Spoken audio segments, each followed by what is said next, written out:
Bonjour Alexandre, bonjour Gilles. Merci d'être avec nous pour cette 12e édition du Festival européen du film fantastique de Strasbourg. Merci d'être venu présenter aujourd'hui même votre nouveau film documentaire, Phil Tippett, Mad Dreams and Monsters. Merci pour l'invitation, ça nous fait plaisir. D'habitude, on est plutôt là en tant que journaliste. Mais c'est une tradition quand même, parce que les deux précédents étaient venus à Strasbourg. Exactement. Comme ça, on sait que vous venez avec les deux casquettes, et cette fois plus précisément pour nous présenter un film absolument passionnant. Alors, le film porte le nom de Phil Tippett dans son titre. Pourtant, c'est un film qui traite d'une époque, c'est un film qui traite d'une mutation, d'un format. Ce n'est pas uniquement un portrait. Est-ce que c'est quelque chose dont vous vous êtes rendu compte au fur et à mesure de l'écriture, que le film débordait en fait le simple portrait ? Avant même l'écriture, de toute façon, quand on parle de Phil Tippett, on parle de l'histoire du cinéma, parce que on s'en rend pas compte, mais l'histoire du cinéma, l'évolution du cinéma, et notamment ce qui s'est passé en 1993, c'est l'histoire personnelle de Phil Tippett. C'est-à-dire qu'avant Jurassic Park, les spectateurs étaient obligés de se lancer, de signer en fait un contrat de suspension d'incrédulité avec un film. Quand ils allaient voir un film avec un monstre dedans, ils savaient que le monstre n'allait pas être photoréaliste. Il y avait des limites techniques qui faisaient qu'on ne pouvait pas avoir de vrais monstres parfaits au cinéma. Donc, quand on voyait un monstre avant, quand on voyait un film fantastique, on avait le réflexe de se dire « je vais y croire ». Même s'il y a des contours bleus, même si des fois on voit que le décor n'est pas au même endroit, même si des fois il y a un truc dans l'animatronique qui ne fonctionne pas comme il devrait, on avait envie d'y croire. Après Jurassic Park, il s'est passé quelque chose. Pour la première fois, l'homme a vu le dinosaure, déjà, au-delà même du cinéma, c'est-à-dire qu'on a vu un vrai dinosaure, même si on sait aujourd'hui que ce n'est pas forcément le design, enfin en tout cas le look qu'auraient eu les dinosaures, il y a eu quelque chose qui s'est passé. C'est-à-dire que le look était photoréaliste, c'était vraiment dans la scène, sous la pluie, et c'était indubitable. Et ça a provoqué des choses dans le regard du spectateur. Après Jurassic Park, les gens ont demandé des images photoréalistes. Et le contrat de suspension d'incrédulité n'était plus du tout le même. Et ça, Phil l'a vécu de l'intérieur, parce qu'au départ, quand il devait faire Jurassic Park, on était dans la même logique de suspension d'incrédulité. Il devait faire ça en stop motion, il devait faire ça en go motion, et il s'est passé des choses, il y a eu des tests d'images de synthèse. Et en l'occurrence, ils ont fait les dinosaures en images de synthèse, et il l'a vécu comme un cauchemar, en fait, de l'intérieur. Ensuite, ils sont retombés sur leurs pattes, Phil a été intégré à l'industrie des effets visuels en images de synthèse, mais lui, son esthétique, elle est plus proche de ce qu'il y avait avant. Par exemple, c'est quelqu'un qui est passionné par les rêves, les cauchemars. Ce n'est pas des choses très réalistes, c'est des choses qui sont bizarres. Il est plus sur quelque chose qui prend un petit peu à revers la réalité, alors que là, on lui a imposé une réalité extrême. Et je pense que l'évolution du regard de l'homme par rapport à ces images-là, et d'ailleurs on est aujourd'hui dans les deepfakes, ça devient complètement délirant, tout ça a commencé à Jurassic Park, et tout ça a commencé avec le parcours très très personnel de Phil Tippett. Et c'est un parcours qui est très particulier parce qu'il a vécu les révolutions technologiques un peu de manière conflictuelle à chaque fois. C'est-à-dire que lui, c'était un fan de Ray Harryhausen, c'est-à-dire les monstres à l'ancienne, animés image par image, pas du tout réaliste, pas du tout censé être réaliste. On est dans un monde fantastique. D'ailleurs, quand on réfléchit, la plupart des films de Ray Harryhausen, à partir du moment où ils sont en couleur en tout cas, se passent dans le passé. Un passé qui n'existe pas, le passé des mille et une nuits, de la mythologie grecque. Donc ce ne sont pas des films contemporains, ce ne sont pas des films qui sont censés être réalistes. Phil Tippett a toujours adoré ça, sauf que l'industrie du cinéma l'a poussé à faire des films qui plutôt se passaient soit à notre époque, soit dans le futur, donc avec une vision différente. Donc, un peu malgré lui, il a été amené à faire de la stop motion plus réaliste que celle de Ray Harryhausen. Quand il a fallu inventer la go motion, il l'a pas fait parce que ça l'éclatait de relier ses figurines à des ordinateurs via des systèmes mécaniques pilotés par un ordinateur. Non, c'est juste qu'il a compris qu'il fallait être différent, se différencier. On ne pouvait plus faire des monstres à l'ancienne dans des films comme Star Wars.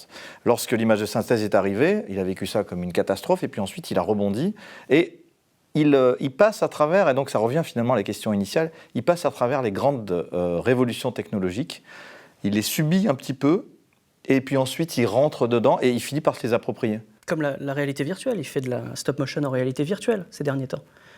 Imaginez, donc c'est de la stop motion avec vraiment des marionnettes en VR. C'est-à-dire qu'on se retrouve dans un monde virtuel à 360 degrés, face à des marionnettes en stop motion qui normalement sont comme ça, mais qui font 2 mètres de haut. Et on est plongé dans ce monde-là.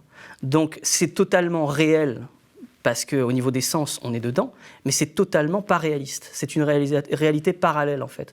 C'est une sorte de fantasme de réalité que lui recherche. Ça, c'est pour ses projets plus personnels. Oui, et du coup, quand la stop-motion revient à la mode, lui, il a déjà un coup d'avance, parce que la stop-motion, il ne l'a jamais arrêté. Donc quand on se remet à réclamer de la stop-motion pour un Star Wars, le studio est déjà là, prêt à utiliser les techniques et les artistes qui savent s'en servir.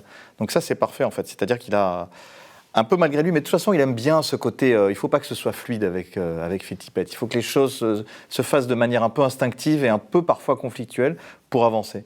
Donc il a avancé avec la technologie, et puis aujourd'hui encore, revoyez Jurassic Park ou Starship Troopers, je ne pense pas qu'il y ait des images de synthèse aussi réalistes dans la reconstitution d'une créature animale que celle de Jurassic Park et Starship Troopers, qui pourtant datent d'un paquet d'années maintenant, quoi. C'est quelque chose qui est assumé dans le film aussi, le fait que effectivement les effets de Starship Troopers assurent la pérennité du film, qui fonctionne toujours extrêmement bien aujourd'hui. Mais c'est une rencontre, Starship Troopers, c'est une rencontre entre deux artistes, donc Phil Tippett et Paul Verhoeven. Enfin, c'est une rencontre. Ils s'étaient rencontrés sur Robocop, mais c'est une association qui fonctionne parfaitement. Ils sont très proches au niveau esthétique, ils sont très proches au niveau politique. Ils sont provocateurs tous les deux, ils recherchent des choses différentes. Ils sont toujours vraiment sur la ligne, sur le fil du rasoir au sein de l'industrie hollywoodienne. Il faut quand même se souvenir que Starship Troopers, c'est une coproduction Disney. C'est délirant. C'est-à-dire que les studios, en fait, quand ils ont validé ce film, ils n'ont validé ce film que parce que le nom de Verhoeven était relié à 2 films de science-fiction qui avaient rencontré un énorme succès, donc Robocop et Total Recall. Et il fallait absolument trouver un film de monstre géant post-Jurassic Park. Et personne n'était capable de le faire. Donc en fait, le film s'est monté sur le nom de Phil Tippett et Paul Verhoeven. Et ils ont eu les coups des franches. Et quand on voit le film aujourd'hui, c'est une prophétie assez déprimante, parce que ça raconte le 11 septembre, 4 ans avant. Quand on voit chaque scène du film, c'est le 11 septembre, 4 ans avant. Et donc c'est un film pour moi important. Et je pense que c'est vraiment la rencontre entre les deux artistes. C'est quelqu'un d'important pour Phil. Phil parle toujours de Paul Verhoeven avec des étoiles dans les yeux, alors qu'il n'est pas du genre à s'épancher. Et ça marche dans les deux sens, puisque dans le film, Verhoeven est extrêmement élogieux il avait des étoiles dans les yeux. Ils se respectent beaucoup tous les deux, ils s'admirent beaucoup, et pourtant ils ne se voient pas souvent. Mais bon, là, et du coup, ça veut dire que dans le choix des réalisateurs qu'on allait devoir faire intervenir dans le film, il a fallu faire des choix. D'abord, tout le monde n'était pas dispo. Spielberg, on n'arrive pas à l'attraper comme ça. Spielberg, il a enchaîné The Post et Ready Player One. Et donc, il était en production pendant 3 ans, non-stop. Et ensuite, il a pris 6 mois de vacances. Donc, il nous a aidés à avoir des extraits de Jurassic Park, etc. Il n'y a pas de problème. Mais il n'était plus du tout disponible. Il a fait un blackout total pendant donc 3 ans et 6 mois. Non, mais donc, il y en avait. Spielberg, il y en avait 2 c'est pas grave, auxquels on tenait. Nous, vraiment, c'était Paul Verhoeven, parce que cette rencontre est déterminante à l'époque de Robocop, à l'époque de Starship Troopers. Joe Dante, parce qu'il est intervenu à un moment clé de la carrière de Phil Tippett, la première fois où il a travaillé avec sa femme, Jules, vraiment sur un film. C'est un moment charnière, ça, entre 2 Star Wars. Et Joe Johnston, mais qu'on a fait intervenir moins comme réalisateur que comme directeur artistique, puisqu'il était là au moment de l'Empire contre-attaque. Ensuite, ils ont travaillé, lui comme réalisateur pour Chérie, j'ai rétréci les gosses, et Phil Tippett comme animateur, même si on ne parle pas du film dans notre film, parce qu'il a fallu faire des choix. C'était important qu'on l'ait. Il est venu au dernier moment, lui, Joe Johnston, dans notre montage. C'est pour ça que la version qui a été présentée au Festival européen du film fantastique de Strasbourg, c'est la première fois que le public peut voir le film dans sa version définitive, finale. Et ce n'est pas uniquement une question de qualité de son ou d'étalonnage, c'est un nouveau montage du film. C'est un nouveau montage du film. La première projection qu'on a faite, c'est une projection test en janvier dernier. Et le film était différent dans son dernier acte, en fait. On a fait des choix de ton et de thématiques qui sont différents dans la version finale. On a aussi enlevé quelques détails qui poussaient trop le film vers le délire geek. C'est-à-dire que ce qu'on ne voulait pas, en fait, c'était faire un film pour les amateurs d'effets spéciaux. Ça, de toute façon, les gens qui s'intéressent aux effets spéciaux, ils verront le film, ça va les intéresser. Mais on voulait vraiment parler d'un artiste, et un artiste, normalement, ça peut intéresser tout le monde. Et s'il y avait des petits détails qui insistaient trop sur la manière dont une marionnette a été fabriquée, peut-être que c'est une scène coupée pour le Blu-ray. Donc on a essayé de retravailler ça et que ce soit, sans que ce soit lisse, mais que ce soit pas un film sur les effets spéciaux et que ce soit un film sur un artiste qui, par hasard, a fait des effets spéciaux. Et je reviens sur cette notion, c'est vraiment intéressant, parce que Phil Tippett, dans le film, renie le fait d'être un artiste. Il dit clairement, je ne suis pas un artiste. Il aurait plutôt tendance à se considérer comme un artisan, mais en même temps, il est paradoxal par rapport à... Il est très paradoxal. On a eu des discussions vraiment à bâton rompu avec lui à ce sujet. C'est-à-dire, on essaie de le mettre en face de ces paradoxes. On a fait beaucoup d'interviews pour le film sur plusieurs années. Et la toute dernière interview qu'on a faite avec Phil, c'était dans son grenier. En fait, il y a une sorte de bureau qu'on a installé plein d'items et d'éléments. On ne l'avait pas prévenu. On a mis aussi un bloc pour qu'il puisse dessiner. Et d'ailleurs, il s'en sert dans le film. On a poussé à faire en sorte qu'il puisse s'en servir, mais heureux hasard, il l'a fait. Et il y a... Et dans cette conversation, en fait, on a vraiment essayé de le mettre en face de ces paradoxes, vraiment essayé de pousser le côté intime, son rapport aux parents, son rapport à l'art, son rapport à ses mentors, etc. Et je pense que c'est pas parce qu'il dit dans le film qu'il ne se voit pas comme un artiste que ça ne fait pas de lui un artiste. Ça, c'est sa vision. On voit qu'il a un style. C'est paradoxal, parce que sa définition préférée, c'est un artisan sait ce qu'il fait, un artiste sait pas ce qu'il fait. Sauf que quand il fait Mad God, il ne sait pas ce qu'il fait. Il ne sait pas ce qu'il fait. Mad God, donc, qui est son projet personnel qui mène à bien depuis la fin des années 80, qu'il a arrêté puis repris dans les années 2000, il veut justement être dans cette démarche purement artistique. Il parle de l'art conceptuel, qui était l'un de ses premiers amours quand il était étudiant. Il a adoré le fait de ne pas avoir de limite, de faire ce qu'il voulait. Quand on lui a posé, il y a plein de questions qui n'apparaissent pas dans le film, quand on lui a dit... Ils seront dans les bonus. Est-ce que tu considères que tu es un artiste quand tu travailles pour un Star Wars, par exemple ? Il dit non, je ne suis pas un artiste. On dit pourtant, ta manière de designer les créatures, c'est la même que ce soit pour un projet personnel. Quand tu fais une créature bipède bizarre pour Mad God ou pour Star Wars, c'est le même artiste qui crée la même créature. Et sa réponse, c'est « le canari ne peut chanter qu'une seule chanson ». Donc voilà comment il élude ce genre de questions. Mais il a raison, en même temps. Il a un style, il le sait, même s'il dit « je ne réfléchis pas à ça ». Nous, on le considère comme un artiste. En tout cas, on le présente comme un artiste. Je pense que notre approche, ne serait-ce que du poster et du générique, en dit long. Pour nous, c'est un artiste complet et complexe, comme beaucoup d'artistes. On parle du générique, il faut dire aux spectateurs de surtout rester jusqu'à la fin du générique, parce que c'est une petite prouesse. L'affiche du film a été animée dans le générique final. Vous pouvez nous en dire un petit mot ? En fait, on a eu, il y a quelques années, par hasard, on faisait une présentation du complexe de Frankenstein dans une convention américaine qui s'appelle Monsterpalooza. Et à la sortie, on a vu une femme qui pousse son mari à nous voir. Et en fait, il nous dit qu'il est fan de films de monstres, qu'il a adoré ce qu'il a vu, etc. Et on discute pendant une demi-heure. Et ensuite, on lui dit « mais... il est super votre t-shirt, c'est un t-shirt avec Reanimator, une affiche qu'on n'avait jamais vue nulle part. Ah merci, merci. C'est moi qui l'ai peint. Ah bon, c'est incroyable. Mais vous faites quoi dans la vie ? Je suis un des animateurs principaux des Simpsons. C'était Paul Louis. Donc après lui avoir demandé de nous dessiner un Bart et un Homer, on a arrangé une projection chez les Simpsons du complexe de Frankenstein. On est restés amis pendant tout ce temps. Et en 2018, après le dernier tournage du film sur Phil Tippett, on a dîné avec Paul et sa femme Laurie, et je lui ai montré une photo de Phil que j'avais prise la semaine d'avant, où on aurait cru De Vinci. Vraiment, il avait le regard très puissant, il avait la barbe blanche.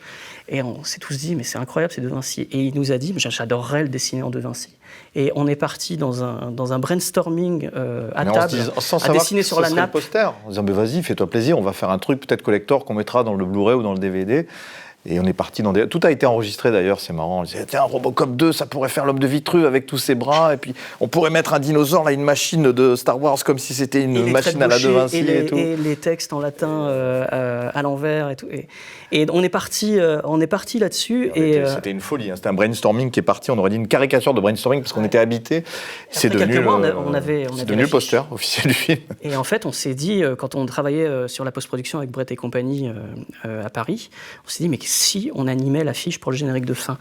On n'a jamais vu ça, en fait. De mémoire, je pense qu'on n'a jamais vu une affiche. Il y a beaucoup de génériques qui sont très graphiques, mais que l'affiche elle-même... en mouvement. Nous, on a toujours voulu que les gens restent jusqu'au bout du générique de fin. Sauf que les gens restent pas, ils s'en foutent, au bout d'un moment, ils s'en vont.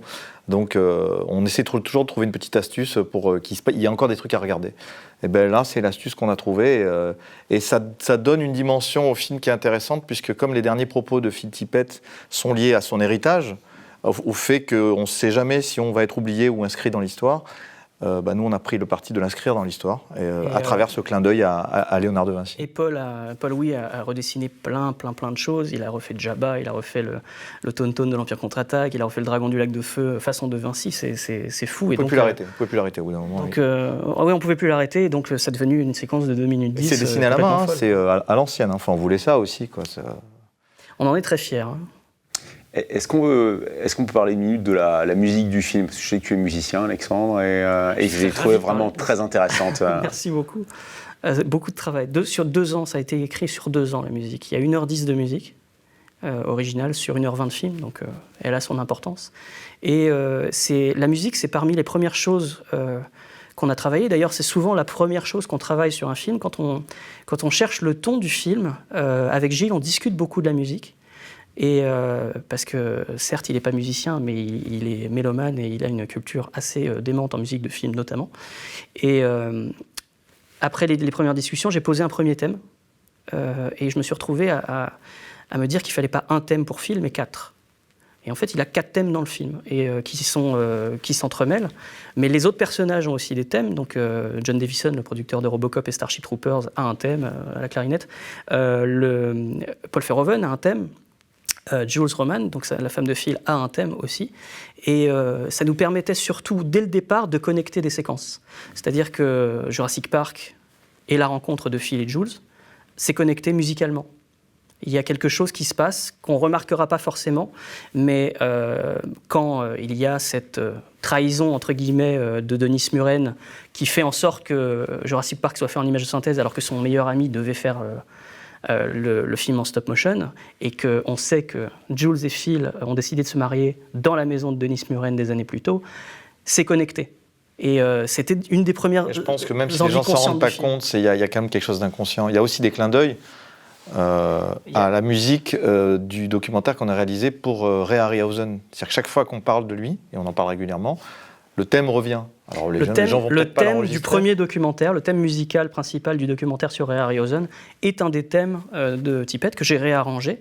Et la dernière image du film, qui est l'image du générique de fin avec le visage de Phil Tippett entouré de ses créatures, est commentée par le thème de Ray Harryhausen. Et c'est la dernière musique qu'on entend dans le film. Le dernier texte, c'est un hommage à Ray Harryhausen. Donc c'était important de clore un petit peu ce chapitre de 10 ans de notre vie qui nous a amené à faire une trilogie. Ce qui est intéressant aussi, c'est que Phil écoute tout le temps de la musique. Il écoute tout le temps de la musique. Et donc, on a écouté ce qu'il écoutait. On sait ce qu'il aime et au bout d'un moment, on sait quel type de musique l'intéresse. Et certains thèmes qu'a écrit Alex pour lui traduisent vraiment l'ambiance dans laquelle il aime se mettre quand il travaille. Il y a une musique, un de ses thèmes est très western, Americana. Un de ses thèmes est très Philip Glass, minimaliste. Il y a un thème un petit peu plus orchestral, mais aussi avec des sonorités underground. Il y a un thème totalement expérimental, très percussif, et ça représente vraiment ce que je retire du personnage. Et tous ces thèmes sont connectés, même s'ils sont parfois paradoxaux, en fait, où ça part vraiment, le spectre est assez large. Ils sont connectés parce que ça forme la complexité du personnage. Il n'y a aucune allusion à d'autres musiques de films, comme c'était le cas dans le Complexe de Frankenstein. On rendait hommage à la musique de Gremlins, à The Thing, tu avais fait quelques petits clins d'œil comme ça, qui marchaient très bien. Et ici, ça n'a jamais été on ne s'est jamais dit, tiens, on va faire un truc qui évoque Star Wars. Pas du tout. Ça n'évoque pas Star Wars, ça évoque l'état d'esprit dans lequel était Phil, selon nous, quand il a travaillé sur Star Wars. Et donc c'est l'approche de la musique d'Alex, c'est une approche narrative. C'est-à-dire, on raconte une histoire, c'est pas juste, mettons une jolie musique, même si... quand j'ai fait le montage, il me fallait quand même de la musique. Donc j'ai recouru au theme track. J'ai utilisé pas mal de musique qu'Alex avait composée pour d'autres documentaires qu'on a fait ensemble.